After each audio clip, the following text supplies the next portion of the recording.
수경이 자신의 인생을 처음 기억한 곳은 좁고 차가운 고아원의 2층 침대였다. 늘 금속 식판 소리가 울려 퍼지고 밤마다 아이들의 흐느낌이 울렸다. 부모라는 존재는 애초에 없었다. 하지만 어린 수경은 일찍 깨달았다. 누구도 나를 구하지 않는다. 내가 직접 살아남아야 한다. 초등학교 때부터 그녀는 공부에 강한 집착을 보였다. 친구들보다 한 문장을 이해하는데 훨씬 오래 걸렸지만 한 번도 포기한 적이 없었다. 그중 유일하게 빨리 익힌 과목이 영어였다. 영어책 속 다른 나라 세상은 고아원의 좁은 울타리 밖을 상상하게 해주었다. 고등학교에 진학하면서 현실은 더 혹독해졌다. 아르바이트로 생활비를 벌며 학교를 다녀야 했고 체력의 한계는 매일 찾아왔다. 그래도 그녀는 대학만 가면 인생이 바뀔 거라 믿었다. 첫 번째 수능, 그리고 두 번째 수능 모두 실패했다. 하지만 그녀는 무너지지 않았다. 마지막이라는 각오로 삼수를 했고 결국 서울의 4년제 대학에 합격했다. 합격 통지서를 받던 날 축하해줄 사람 한 명 없었지만 그녀는 조용히 울었다. 나는 혼자서도 여기까지 왔다. 대학에서도 영어 실력은 단연 돋보였고 교수 추천으로 교환학생에 선발됐다. 미국행 비행기를 타던 날 수경은 마음속으로 다짐했다.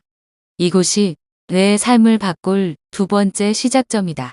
미국 생활은 자유로우면서도 거칠었다. 모든 걸 스스로 해결해야 했고 문화 차이 속에서 외로움은 더 깊어졌다.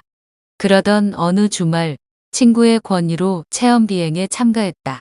조종석에 앉은 순간 그녀의 머릿속에는 잡음이 사라졌다. 비행기가 떠오르자 수경은 태어나 처음으로 완전한 자유를 느꼈다. 그날 이후 그녀의 인생이 바뀌었다. 나는 하늘을 날 사람이다. 그 확신 하나로 아르바이트를 2배로 늘렸고 비행학교에 등록했다. 새벽엔 식당에서 일하고 낮에는 학교 수업, 밤엔 비행 이론을 공부했다. 혹독한 일정 속에서도 그녀는 단 한 번도 포기하지 않았다. 몇 년 후 미국 최대 항공사 중 하나에서 그녀는 파일럿으로 채용된다. 처음에는 작은 비행기를 조종하며 경험을 쌓았고 중형기에서 국제선까지 차근차근 올라갔다. 탁월한 침착함과 정확한 비행 기술로 완벽주의 기장이라는 별명이 붙었다. 그러던 중 대한항공으로부터 연락이 왔다. 한국 최초 여성 기장으로 스카우트하고 싶습니다. 수경은 말문이 막혔다.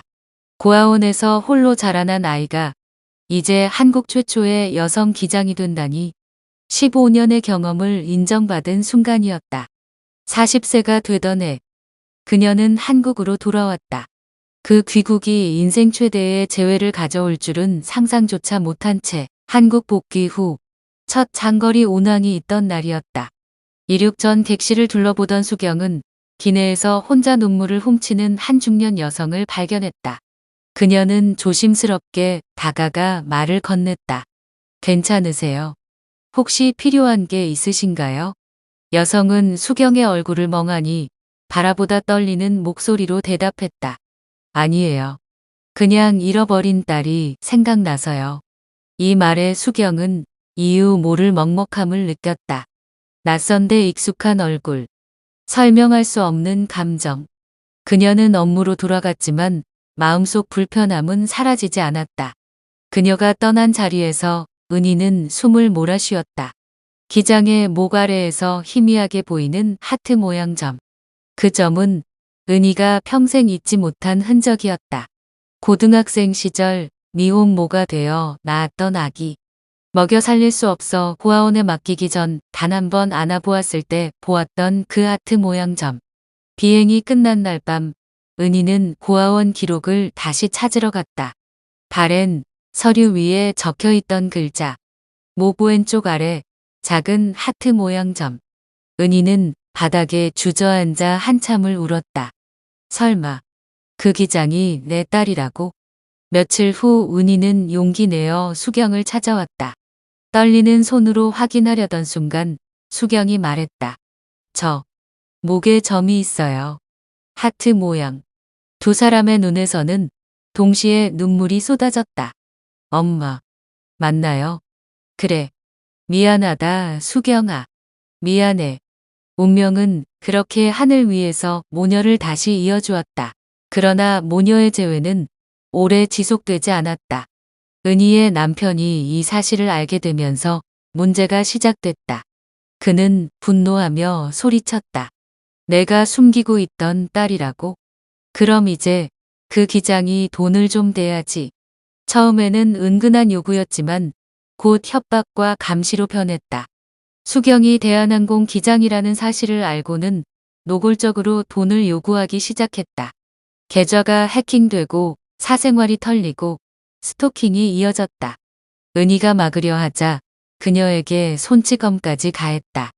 결국 수경이 모은 수억 원 상당의 재산 대부분이 탈취당했다. 미국에서 첫 급여를 받았던 기억, 하늘을 처음 날던 감동보다 더 소중히 지키던 돈이었다. 그녀는 심하게 무너졌다. 엄마와 다시 만난 기쁨보다 왜 이런 일이 먼저 찾아오는 거지? 그러던 중 사건을 조사하던 검사가 수경에게 접근했다. 그는 은희 남편이 다른 사건과도 연관되어 있다는 사실을 파악했고 수경 사건은 거대한 빙산의 일각이라고 말했다. 이건 단순한 가정 문제 수준이 아닙니다. 조직적 범죄 구조입니다. 제가 끝까지 책임지겠습니다.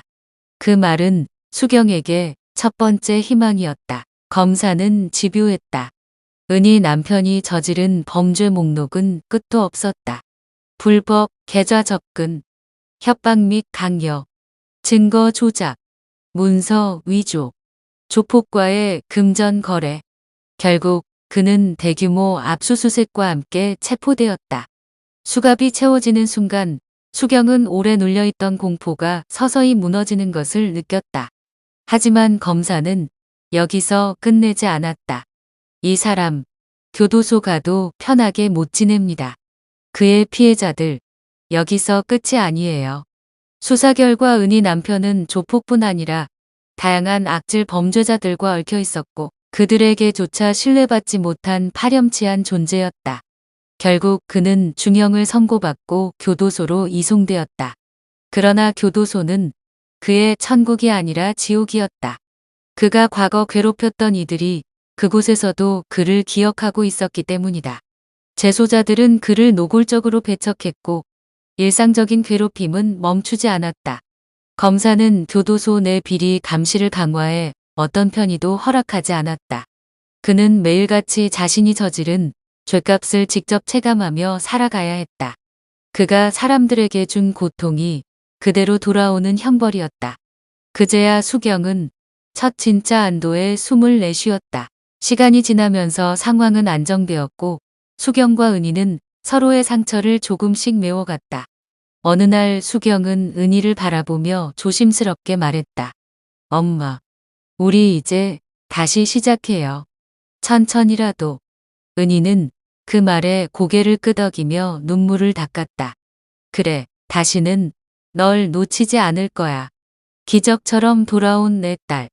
수경은 다시 비행에 복귀했다. 조종석에 앉아 이륙 준비를 하던 순간 창밖의 구름이 유난히 밝아 보였다. 그녀는 속삭였다. 엄마, 이제 제 비행은 혼자가 아니에요. 허공으로 떠오르는 기체처럼 수경의 마음도 솟구쳤다. 고아원의 차가운 바닥에서 시작된 삶이 이제 진짜 착륙지를 찾았다. 그리고 이제 그녀의 비행은 평생 함께할 가족이라는 새로운 동반자를 얻게 됐다.